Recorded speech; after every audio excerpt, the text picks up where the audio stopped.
Hello every one. ഇന്ന് നമുക്ക് മഞ്ഞൾപ്പൊടി ഉണ്ടാക്കുന്നത് കാണാം. എൻ്റെ ഫ്രണ്ട് ഐവിയുടെ അവിടെയാണ്. മഞ്ഞൾ അവർ പുഴുങ്ങി ഉണക്കി എടുത്തിട്ടുണ്ട്. ഇനിയിപ്പോൾ ഈ ഗ്രൈൻഡറിലാണ് പൊടിക്കാൻ പോകുന്നത്.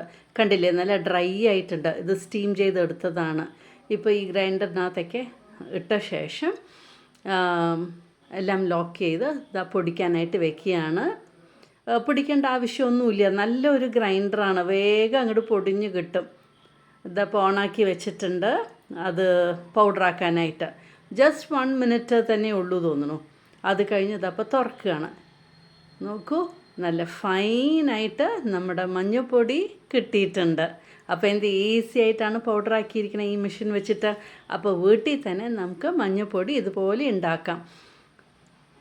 അങ്ങനെ ശുദ്ധമായ ടർമറിക് പൗഡർ റെഡി.